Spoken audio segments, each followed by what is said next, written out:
Welcome to the Inside College Soccer Podcast, bringing together some of the best college soccer-related people to your earbuds, from coaches to players and beyond.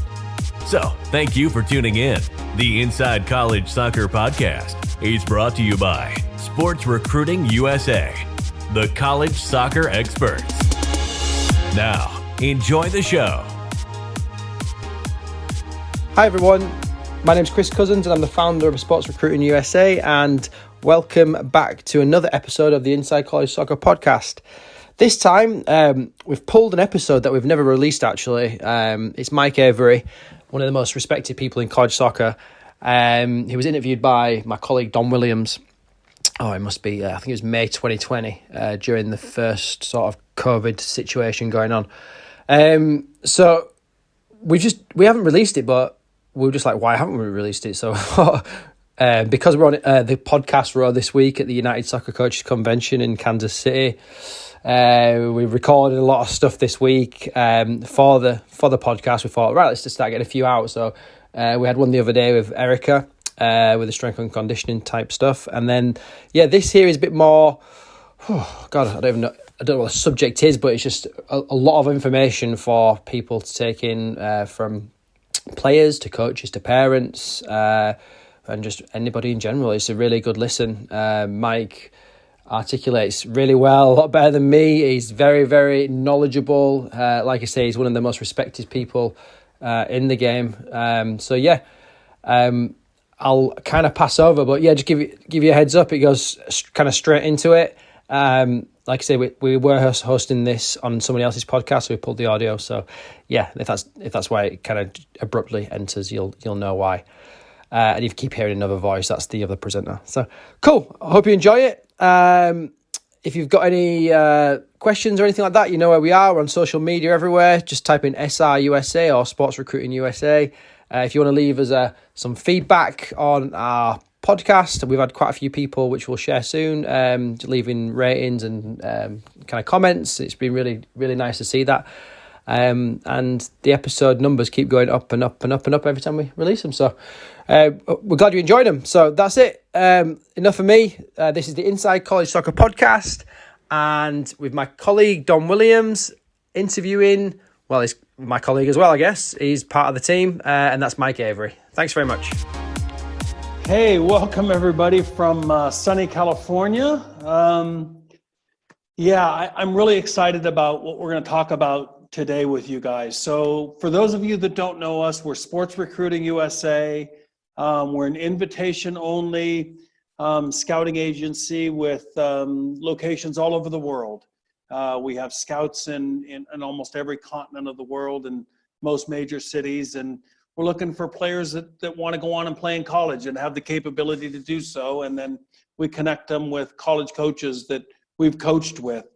One of the college coaches that we've coached with in placing players and in the past and had a really good relationship with this, and he's on staff with us now, is Mike Avery. Hey, Mike, how are you? I'm doing good, Don. How are you doing? I'm doing good, brother. And you're located where? I know, but just so the world knows where. I'm in the Vale of Paradise right now, Valparaiso, Indiana, just outside of Chicago. What were you doing at Valparaiso? What brought you there?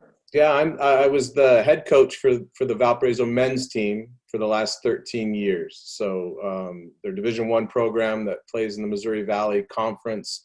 We were one of those programs, unfortunately, that got cut, though. So in November, the program was eliminated. But my wife is the volleyball coach on campus at Valparaiso. I have two kids that are happy and healthy. And so we're doing some other things, but still doing it from here. Right. One of those other things was what? What's the little project that got put on hold there for a little while? Yeah, so I wanted to stay in coaching. And so I had an opportunity to jump on board with Fort Wayne FC, which is a new professional organization. They're going to start playing in the NPSL first and then move their way up the professional ladder as they kind of get their feet underneath them. But like many others, the pandemic got in the way of that first season. So our first game should have been this Saturday. And instead, we're on hold. So all right, so we're all in the wait and see mode on that end. Okay, so somewhere in the middle there we connected, right? And you know, we had known about each other and we kind of lived in each other's worlds, but it was one of those things where we never met. It was like, yeah, I met Bobby Clark, I don't know, 20 years ago, and then you knew him, and then through them, well, anybody that knows Bobby knows that everybody knows Bobby because he makes everybody feel like family, right? sure. Yeah, he's great. I had the great fortune of working on his staff at Notre Dame for about 6 years. And he's as good as that gets. Not only as a coach, but as a human being. He's Just as a human being, that's the cool part. He Yeah. does things for people that it's like, why would he do that? Yeah. It's like, because it was just a phone call is his answer. Look, it's just a phone call. It's just an email. What's the big deal? It helps somebody. He's all in. I love that, man. He's like I said, I learned the basketball coach, Coach Bray at Notre Dame, once said that he worked at Duke for Coach K. And he said it was like getting a PhD in coaching. And that's very much how I felt when I was on staff at Notre Dame. It was like getting your PhD in coaching. He was just so good. And then I had a chance to go from Notre Dame to work at Louisville for Ken Lola. So another coach equally successful who does it totally differently, yet has the same principles in terms of how they treat people. So I was really fortunate in that regard. I think I asked you this before, but was Aaron Clapham there when you were there? He came right when I left. So he was in the recruiting mix when I left to go to Valpo. He was my son's roommate in college. Okay. Yeah. So they both played for BJ Craig before he took off back to Notre Dame and then over to Oregon State now. That's right. Yeah. So BJ came into Louisville when I left Louisville. So BJ and I are kind of intertwined as well. Yeah, isn't that cool? And that's, by the way, the whole connection's because of Bob. It's because Bobby was recruiting my son coming out of England, and my son contacted Bobby and said, and Bobby says, look, we love you. We think you'll probably play for us, but I got no money for a goalkeeper. And I told my son, well, it's 56 grand and you're not paying 60, it's not happening.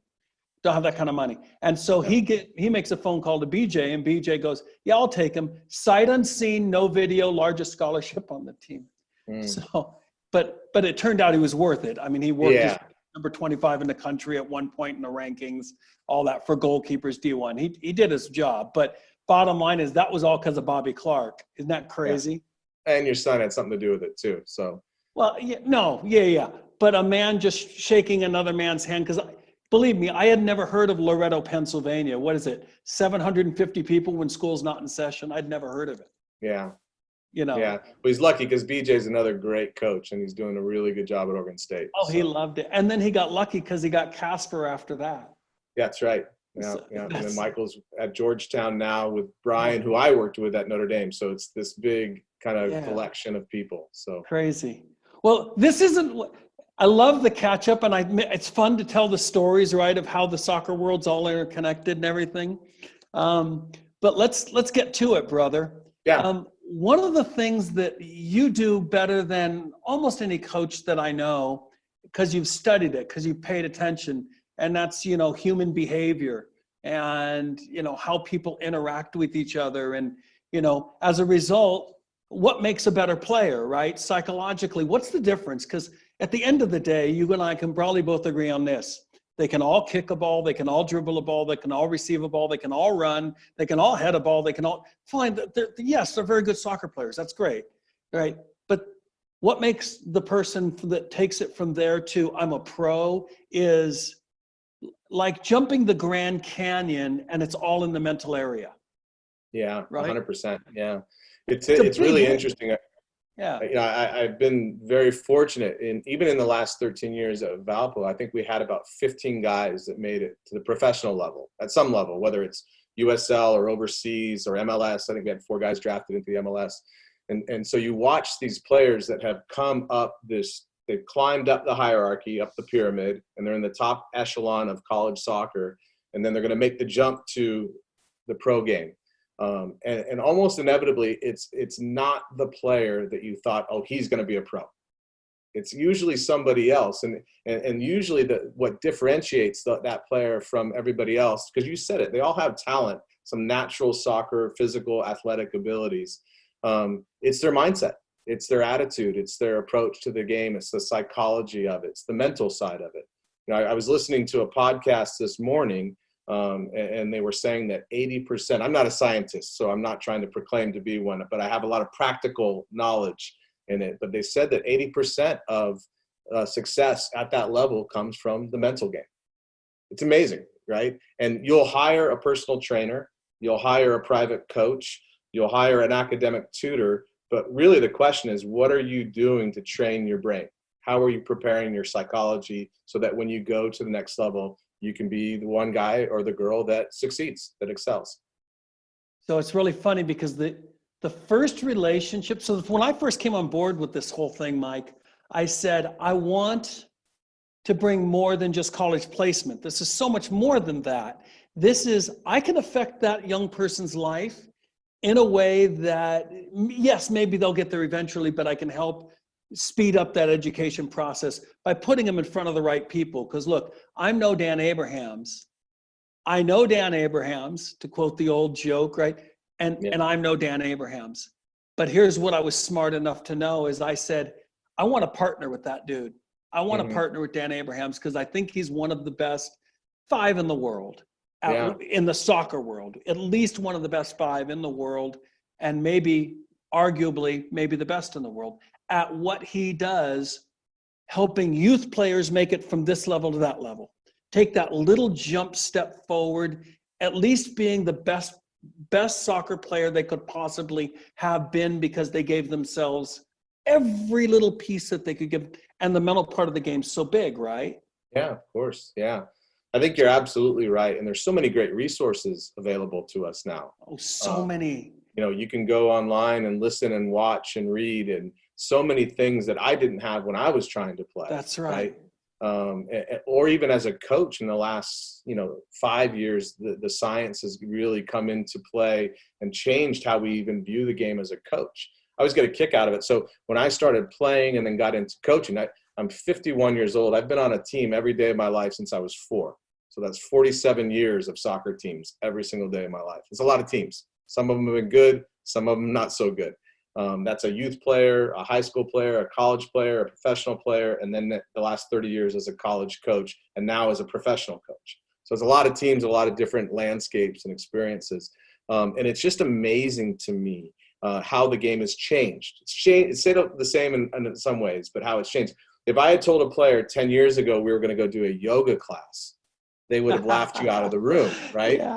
And now every team from United to the La Liga to wherever you want to go around the world, they all employ coaches in yoga. It's part and parcel of what they do as professional athletes. This is the same thing with the mind game. My wife, I told you, she's the Division I volleyball coach.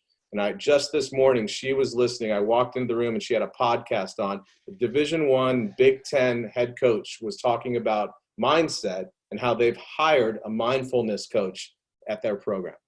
This is going on in sports everywhere. It's part of the game. So our young athletes that are listening maybe today have a chance to dig into it early.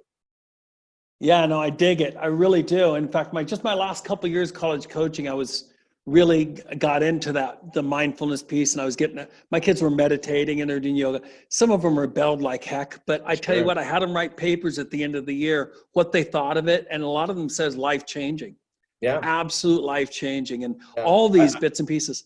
I've been doing some work for the last 4 months with a company called Equilibrium Sports, they do personality diversity technology. So they take our personality tendencies and teach us how not to react out of our personality, but to respond out of our character. It's really fascinating, changed me already as a coach. I can't wait to get onto the field again and employ this stuff with my players. But it just changes me as a person, but really to slow down, be thoughtful, and to make decisions based on my character, not reactions out of my personality. It's really, really cool stuff. Yeah, that's life-changing stuff, brother. And what I was going to say is the one thing, you take the kind of thing that Dan does, which is it's a different bit of piece, but I can see, and correct me if I'm wrong, but I can see that what you're doing comes directly out of your experience of coaching, which is something like Dan doesn't have, right? He'd be the first one to say, look, I've never been a coach at a level where if I don't win, I'm fired. Yeah. Because it's one thing to be a college coach and to be at a tenure, I took the coward's way out, right? I went to a tenure track junior college, and in some way you can joke that that's the coward's way out, because if you just do what you want to do what they want you to do, you'll have a job forever, whether you win or not. But to coach at the level you've coached at, it's like, oh yeah, no, clearly if we don't make it in the finals of our conference playoff this year, we're fired. Yeah. They've had enough of it. They want to win, right? Yeah. I mean, you're trying to win, but you're also trying to help develop people, right? That's the dual-sidedness of it. But your wife doesn't want to pick up town and move, and your kids don't want to move school, and you love the community you're at, and you get that one bit of pressure. I mean, you've coached at that level. Yeah. It's one of the things that I think is really been intriguing for me, and almost every coach around the world right now. This pandemic has forced you to push pause, right? You've had to slow down, right? And as you slow down and you think about things, you reflect, you have time to go back into some deep diving of what you're doing. I'll be a much better coach now because of the slowdown, because I've really thought about how can I do it better. Before, you're always worried about what's next and what's the next tournament, what's the next event, who's the next recruit, what's the next game. And it gets going so fast that you don't catch your breath. And so you don't grow. You know what I mean? You just keep going forward and doing what you've always done. This has given us an opportunity. So if there's a silver lining in what has otherwise been a horrible situation for everybody, it's that we have had some time to slow down and reflect a little bit. I love it. So let me get to some of the questions that I have, but I could riff with you all day long on this stuff. I love it. So most people, unless they've been to coaching school, don't really understand that, they've never thought about the game of soccer in this way, that there are 4 foundations of the game. We have the physical, and I've been having arguments about people that actually want to tell me, Mike, that given the fact that one player is built like Ronaldo and can play like Ronaldo, and another player is built like Messi and can play like Messi, if we don't know yet the end of their career, right? We don't know where it's going, that 90% of us probably go, Ronaldo, Messi, yeah, I'll take Ronaldo. If we're playing pick a side, like choose the stud, choose what looks like a stud, and can play, we go, I'll take Ronaldo. And Messi gets picked maybe second or third if we're going choose a side, right? Right, yeah. We want 6'1" monsters who have 37-inch verticals and that can run 4.40s, but can also play soccer. That's what we want. Fact is, we get one of those once in a generation, so okay. Yeah. Most of us are dealing with kids. It has to be give and take. And the one area out of the physical, technical, tactical, and psychosocial that we kind of tend to ignore is the psychosocial bit, right? Because it's not tactile, right? I can get players pinging a ball. That's great. I can get them in these shapes and get them countering and doing all kinds of, that's great. It's not that hard. I make it sound easier, but it is. It's not that hard. You just have to understand how the bits and pieces go together, but it's nothing more than being a chess master, right? We're just learning how this whole thing goes together technically and tactically, but we ignore the psychosocial, don't we? Yeah. They give it about a half an hour in all of my licensing. It's like somebody comes in from the national team, talks to you for 1 hour, and they go, okay, that's the psych bit. Now back to the other 90% of your licensing, which is on the field. Am I wrong? No, I think you're right. And I think they're getting better at it. I think, again, we're all I'm not learning. knocking the federation, by the way. I think we're all learning as we go. I mean, it's really been about a 15-year of research now that's coming to bear with what's going on in the brain and how it applies to the things that we're doing. And I think they used to think motivation was going in and giving you like a 10-minute speech that fires you up. Right. But what we're trying to do is develop resilience in our athletes, right? We're trying to develop this determination in them, right? So that they can, especially at the age that we're talking about recruiting for colleges. There's so many things that are going to change in the next, 3-4 years. Right? Some little guy's going to grow big and strong, right? And, all these things are going to happen physically to these people at different speeds and different rates, especially on the boys' side. And so what we need to develop and help them to develop is this resilience, this mental framework of being positive as they go through the ups and downs that they're inevitably going to go through in this process. Because it's never linear. It's not just a straight line to the top, right? It's twisty and turny and up and down. the journey is different for everybody. Yeah, I love it. No, it's true. So I was trying to think of what the most trite term is with regards to psychology. You know, like in the technical part, it's easy. It's got to be like, keep your head down, right? Every time the guy kicks the ball over the top, it's keep your head down. It's like, oh, shut up. It could be 1,000 other things than that, right? It could be so many other technical, biomechanical things. What is that equivalent to this? And the only one I could come up with was good mentality. I want you to have a good mentality or a strong mentality, and then we let it go and go, okay, that was my sports psych talk, right? Could you think of, what's another phrase that you can think of that's like overused, trite when it comes to how we coach our players mentally? Yeah, I do think that we throw the term around mental toughness a lot. There you go. There right? You go. That's a good one. You know, mentally tough. What does that mean? It could mean something different to you and something different to me. Yeah. And again, we're not creating little robots, right? We like passion, we like flair, we like personality. We like, everybody brings something different to the table, the diversity of that, right? No, one of the beautiful things is that you might process the world differently than I do, and you're not wrong, and I'm not wrong, right? It's just, it's different, and we need each other. You know what I mean? At the end of the day, when we can blend that diversity together, that's when we really get some things going on within a team, right? And we can scale that to the world at large, right? So as we can start to recognize that each of us have different strengths, different gifts, different unique talents, and the different way of bringing those to bear, that's when we can really start to do some amazing things. So mental toughness, what does that mean exactly? Is it just a seriousness? Is it just, I don't know. Everybody's got a different approach to that.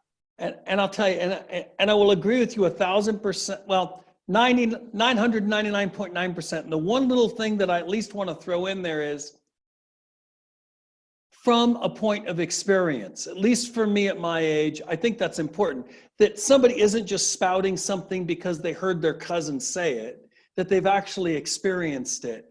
So I think that's really important because, I talk to a lot of people in the industry, for example, it's like, oh yeah, I can tell you everything about getting recruited in college because my child is playing Division III soccer. I know how it works. And I say, wait a minute, isn't that a little bit like saying, I had my appendix taken out, let me take yours out. It's like, there's so much more to the world of college and professional soccer than people realize. So when people chime in about how this works, I think that it's got to be from a point of experience to some extent. Would you agree? Yeah, I think there's the kind of the art and science of coaching, right? Yeah. So, I can read a book, that's the science of coaching, but how I then apply those things, the feel of it, what situation for what circumstance to what piece of information I'm going to use, that's the art of coaching. And that's experience for sure. And then, so as coming from that perspective, what do you mean for a player when you say good mentality, or come in with I want you in this mental state or framework when you arrive on campus? What advice are you giving to players? Yeah, I think that when they're going into college, I think, again, this is a generalization, right? But almost all of them that make it to college, right? I mean, there's 1 million high school seniors playing in the country. There's, the percentage that's actually going to go play college soccer is pretty small, right? So you're a good player, regardless of what level you're playing at college soccer. You've been a good player, you're serious about it, you're passionate about it, you're going to go on to the next step. What I try and encourage these players to do when they get there, they're going to realize pretty quickly they're not maybe the best player anymore, right? It's a process that they're going to go through, right? Sometimes you might walk in and be the best player from day one, but that's the outlier. That's not every other player.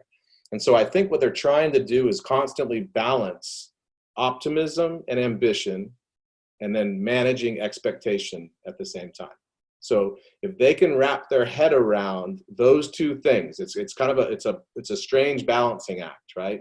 You've got to be confident, optimistic, have a positive approach to what you're going into, but at the same time, you've got to manage and maybe not lower, because lower is not really the right word, but have greater perspective on what your expectations are for the experience that you're going into. I mean, college soccer starts in August, hopefully, right? And so the first 2 months, 3 months of a 4-year relationship is your first season. You don't get any time to acclimate yourself. You jump right into a season, right?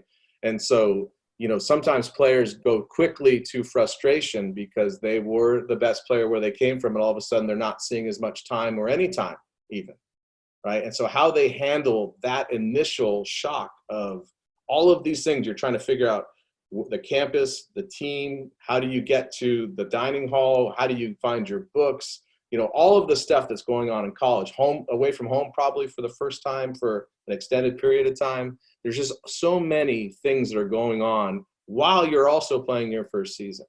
And so it is probably not realistic to think I'm going to go in and just play every minute for 4 years from day one. Some people do, right? So again, that's the optimism. You might want to, but you have to also manage your expectations and understand that it's going to be a process. Look, it's a 4-year relationship. I've never been in a relationship that lasted that the best part of it was in the first 3 months, right? If we're going to go into a 4-year relationship, you've got to, we're going to grow into this thing. And that's the same thing with your college soccer experience. You've got to, again, be doing all you can to prepare because you're optimistic and you have a positive approach to it. But you also got to be expectations-wise, understanding that my goal isn't maybe to play. If I do, it's a bonus. My goal is just to be the best teammate that I can be, help the team in any way that I can help. Maybe helping is by being on the field, but maybe it's not. And I still got to figure out how I'm going to help the team. Yeah, I love so much the direction that you've taken this, because I think that we don't talk about this stuff enough. And I think it's mostly because most of the people talking, again, have never been in those shoes of a coach. You and I have seen how many different generations of types of kids growing up. I mean, it's incredible how we've seen, and we talk about it, there have been demonstrative changes in the behavior or the acceptability of the relationship to coach old school style, opposed to what's happening now and how you have to be flexible. Now you have to change, and watching these kids change like that, it's insane. Some of the things that they're dealing with now that they're having a hard time dealing with it before we just saw them kind of navigate. Have you noticed the same thing? Yeah, for sure. I mean, if you look at, even the transfer portal, we can throw that term out, right?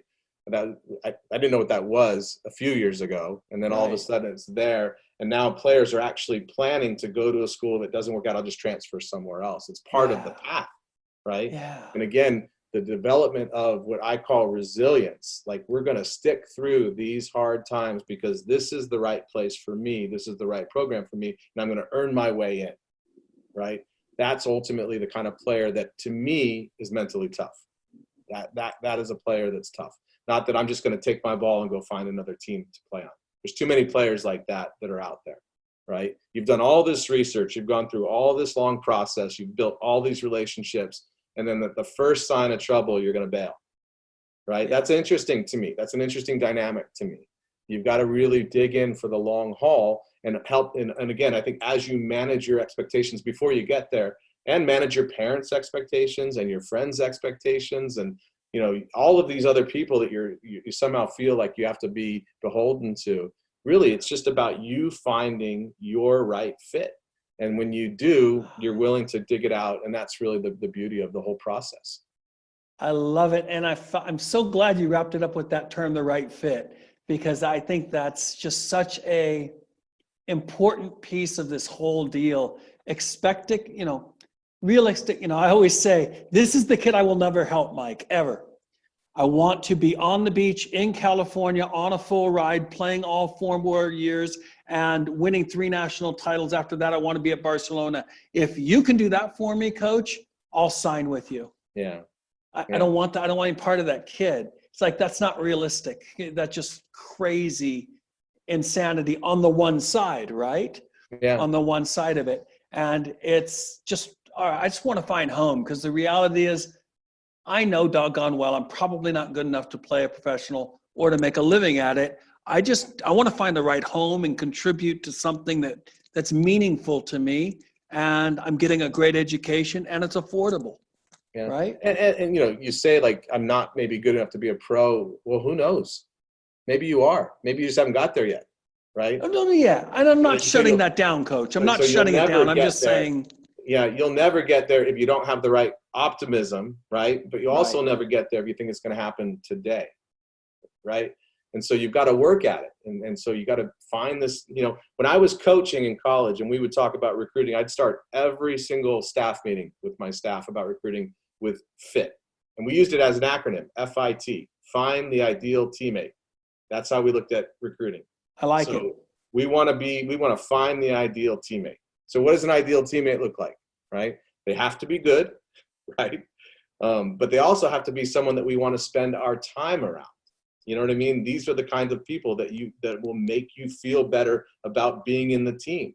That's the ideal teammate. They're giving and they're open. They're hardworking. They're committed. All of the things that are perfect in your world for a teammate. That's what I'm looking for as a coach. Right. And so if you're a player, then are you that player? Are you the ideal teammate? How do you handle it when things are tough? You know, that's part of this mental toughness idea and how it relates to you coming into a college program. Yeah, and here's the cool part about America, at least as it stands as of today. There are so many different programs out there that I have seen a kid, and I'm having done what I've done for now so long, over 10 years, and that's placement, whether it was junior college or here, same thing. It's just like, you won't get along with that coach, but you'll probably get along with him. He goes there and he gets along with them, and it's like, okay, there you go. So there was a player one time who we won't mention his name because you probably recruited him. He was the leading goal scorer in the country coming out of junior college. And I got a phone call from another coach I won't name in a school I won't name, but I would say it's one of the top 10 names in the country when you think soccer. And I said, Coach, he isn't for you, and here's why. It's just not the right fit. And then I got a phone call to another school and it was like, no, right fit for you. Perfect. And they loved him.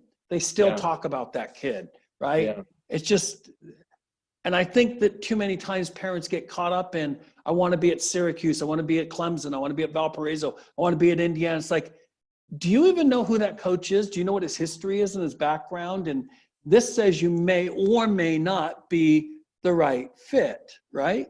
Yeah. There's a lot of factors that go into this decision, right? Yeah. And it's probably the biggest decision that you've made in your entire life up to this point is where you're going to go to school, right? And I always tell everybody, like, who you become as an adult. I know this was true for me. It is probably more to do with who you hang out with during college than anything else in your life other than maybe your own immediate family. It's a big decision.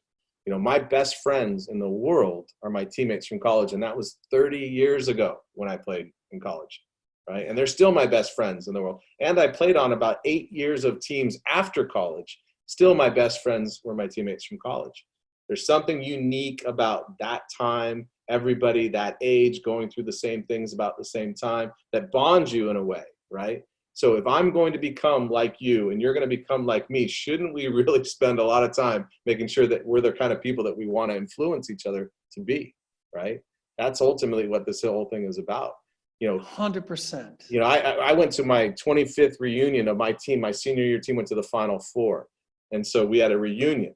And we spent, after 25 years, all like 20 of the guys were able to come back to Santa Barbara, and we all hung out. It was wonderful. I don't think we talked about soccer once. Not one time. We didn't talk about this game or that game. It's all about relationships. And so get around good people is my greatest piece of advice to everybody going through this, is get around good people. Because whatever your goals are, the good people are going to be the ones that help you get there.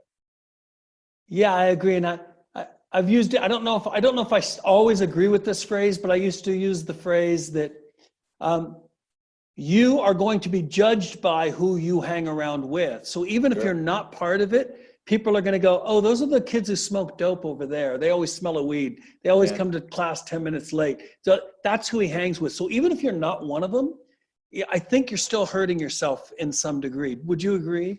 Yeah, I think I've heard that before as well, that like if you take your 5 closest friends, you're somewhere in the middle of that, right?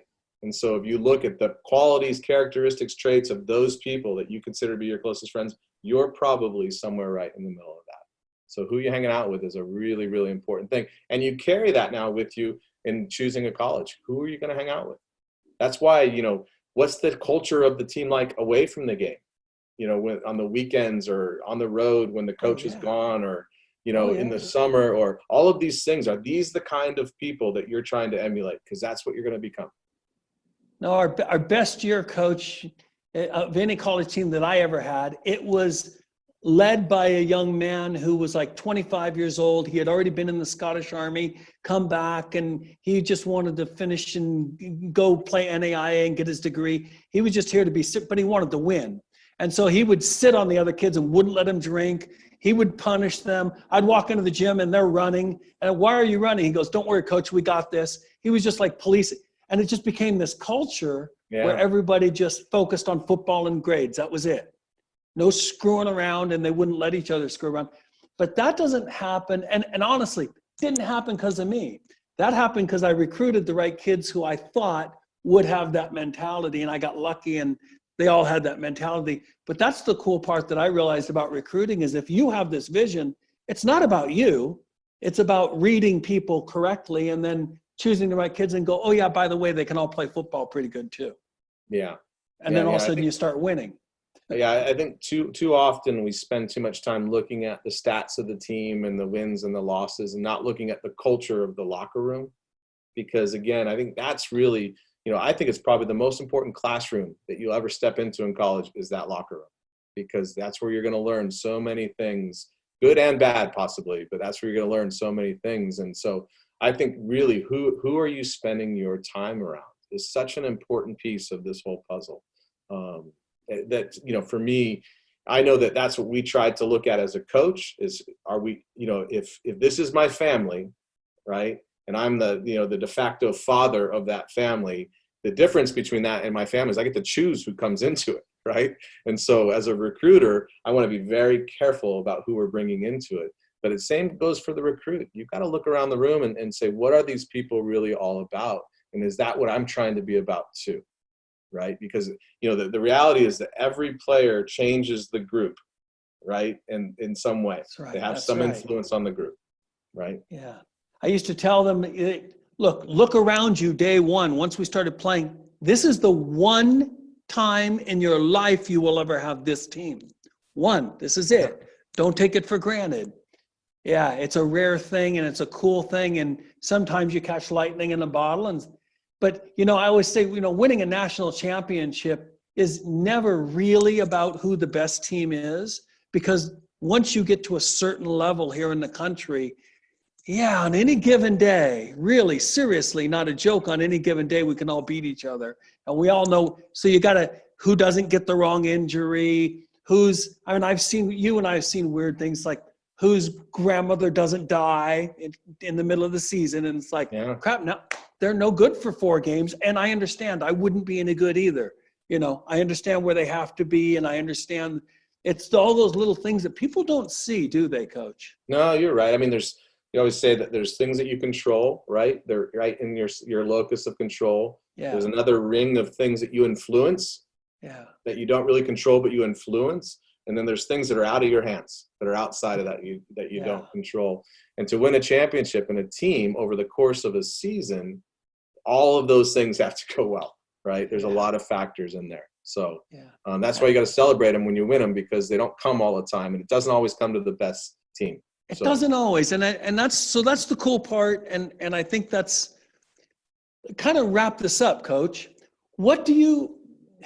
I didn't because I didn't stick to our script, folks. We had a little script. I was going to go to it. Mike and I have kind of gone off, but I like the way it's gone here. I think it's important information that we don't often hear talked about, Mike. So, what would be something you would want to leave any kid getting ready to go into college with? It's like, okay, if I could tell you one thing, this is something you can practice, or this is something you can do, or this is something I recommend you do, what would that one thing be? And if you don't take anything else away from this, take this one piece away. What would that be? Yeah, I think it's what I mentioned earlier on. It's balancing your ambition and optimism with expectation, and really trying to find the right kind of balance between those two things, right? You want to work as hard as you can to do everything you can to be as successful as you can be. Everything in your control. You should be doing that now. You should be running, you should be lifting, you should be playing as much as you can wherever you are, whatever the restrictions are, wherever you should be doing all the way up to the limit because someone else is, right? And then at the same time, you've got to define for yourself, like, what does success look like when I get there?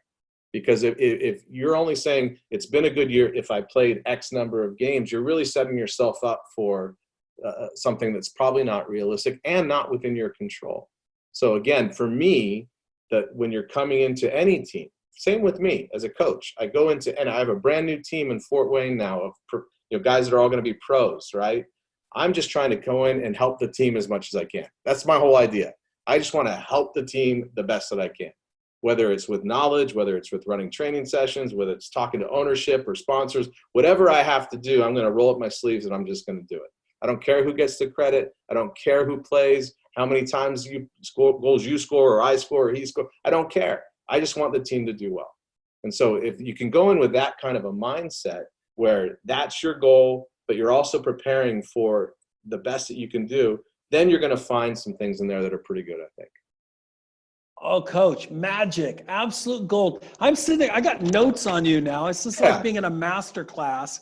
So, by the way, before we go here, we're going to open this up to questions. But before I forget, if anybody's interested, anybody listening to this is interested in taking one of these master classes, Mike is available for speaking events. Am I right, Mike? Right? Absolutely. You're available.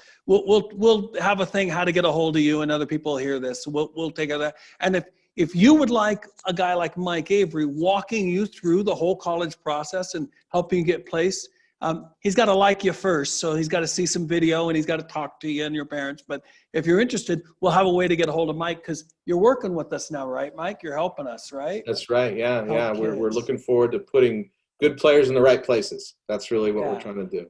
Cool. So now any questions out there? Who's got a question? Somebody got one? Did one pop up there, Mike?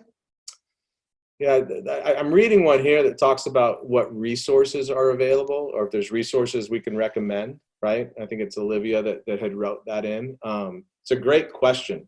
Right? Mental resources, is that your question, Olivia? Yeah. Yes. Oh, sweet. Okay, you want to just state what that question is again, because not everybody's maybe reading it. What's your question there? I said, you've mentioned how important the mental aspect is in soccer. What resources can player access to strengthen their mental game if their club isn't really providing resources or incorporating mental strength into trainings? Go, Mike. Yeah, it's a great question. And look, there's so many out there. Like Google can really be your friend right now in terms of, because you're at home and you're looking into it. But you can download an app right now. There's 100 of them that'll take you through meditation, mindfulness practice, just psychological training of positive self-talk.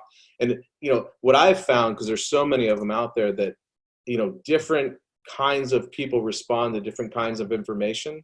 So some people like numbers and data and stats, right? That's not me. I like stories. You know what I mean? So I would rather listen to a podcast and somebody talking about a player and a story that resonates with me more. There's incredible books that you could read. Again, because I like stories, one of my favorite books, it's called The Leader Without a Title by Robin Sharma is his name. And it's a little fable. And it's like an hour read. It's wonderful. But it just talks about, how everybody can have an important role and they don't have to be the captain or the star or the coach or whatever it is, right? So there's all these little things. So I think part of what you're going to do as you start to research it is kind of find information that speaks to you in the way that you like to be spoken to. Because again, there's so many great books out there that are written from an academic perspective, from a player's perspective. It's kind of up to you to figure out what speaks to you the most. But I would just start mental training for athletes. Google that and start from there. There's a million things to do. Okay, thank you. I love it. And hey, I'll also mention Dan Abraham's Soccer Academy. Google that one, see maybe if that's a good fit for you. It may not be exactly what you're looking for, but it might be. I don't know. Sorry to interrupt here, Coach Don. Go ahead. Mr. Abrams is part of Global Soccer Development and was actually part of the call an hour before this. with different approaches and different things. So talking about making sure that the right people are connected, Mr. Avery nailed that. We try to make sure that the right people are holistically connected with the players all the way through. Perfect. Okay, cool. Well, hey, any other questions? Did we miss a question? Did anybody see something? Only question I have is, how do we get Mr. Avery's information? And I think the safest way to do that is to go through Don Williams and SRUSA. So that way we can get a nice pathway to Mr. Williams onto Mr. Avery to kind of decipher different athletes through the United States and make sure that we can put them in the right way, because everything that I'm hearing here, Don, really, really, really like it. This is what we're trying to do in the United States with all individual players from all different clubs. We do understand that players are going to have to play for clubs in the United States, but we do feel that we can help out them in different individual ways, and having people in Indiana in different spaces. Mr. Avery, we did want to say we wish you the very, very best. We have heard nothing but positive things about you, your family, and everything in that particular area. We've had many generations of players that have gone through to different places and have heard very, very good things. So I do know that you and your family are going to come out on the other side of this, and we hope that we can help in any way along that way. So God bless you and your family. Mr. Williams, thank you so much. I'm going to unmute the microphones. I expect the players to say a quick thank you or any words that they have for the staff. Thank you again, you guys. Thank you. Thank you. Thank you.